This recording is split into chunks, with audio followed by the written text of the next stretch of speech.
लोकसभेच्या निवडणुकीवर आता धुळान फोपाटाखाली बसलाय सगळा. अगोदर दिसत नव्हतं, आता लांबनंतर दिसायला लागेल. बीड भागातले अनिल निसर्गन आणि त्यांच्याबरोबरले सर्व सक्रिय कार्यकर्ते आणि मित्र. कालच चर्चा आली, विस्तारानं चर्चा आली. विकासाच्या कामाच्या प्रक्रियेमध्ये बरोबर प्रवास करायचा, सहकारी म्हणून काम करायचं, ही भूमिका ठरली.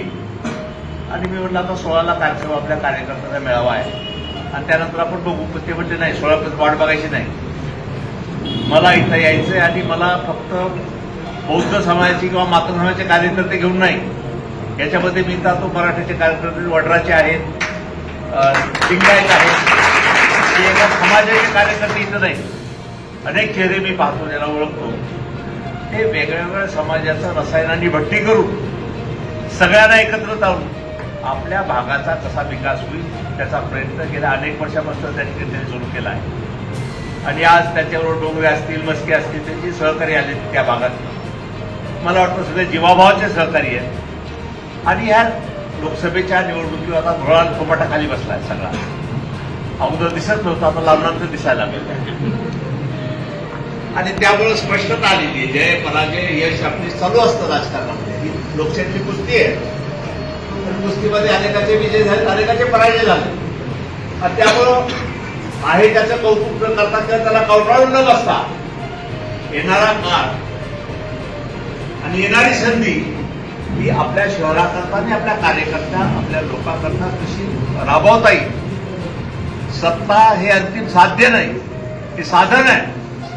परिवर्तन करायचं आणि बदल करायचं. या सत्तेचा वापर लोकांच्या भल्याकरता कसा करता येईल, निश्चित वंचित उपेक्षित जो पेठबीड दुर्लक्षित बाब आहे.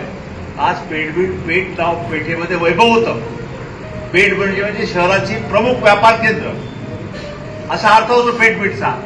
पण दुर्दैवानं हे सगळं ओसरायला लागलं. काल पण मी आपल्या हिरला चौकात बैठक झाली, निळाच्या वाड्यामध्ये, वर मधूनगरमध्ये बैठक झाली. आणि त्याही बैठकीचा प्रामुख्याने हा मुद्दा उपस्थित करून सांगितला होता की हे वैभव परत आणणं, हाताला काम देणं.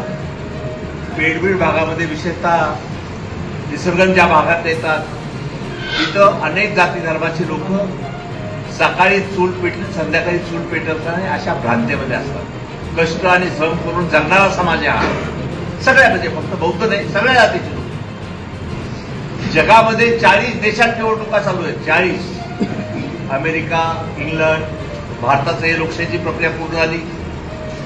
आणि ह्या निवडणुकीच्या प्रक्रियेमध्ये शेवटी ह्या सत्तेच्या माध्यमातून सर्वसामान्यापर्यंत कसं पोहोचायचं. मग नगर परिषद निवडणूक असेल, जिल्हा परिषद असेल, पंचायत समिती असतील, ही सगळी उतरण ही निवडणुकीची आपल्याला आता थोडा सामोरं जायचं. त्यामुळे मला वाटतं त्या ताकदीच्या कार्यकर्त्याची, ज्याचं संघटन आहे, ज्याच्या मागे लोक आहेत, त्यांचे सातत्यानं लोकांच्या कामाकरता खस्ता खातात. नगर असेल, जिथं असं जायचं असेल त्या ठिकाणी जातात, कामं करून घेतात. मला वाटतं निश्चितच आपल्यालाही संधी मिळाली.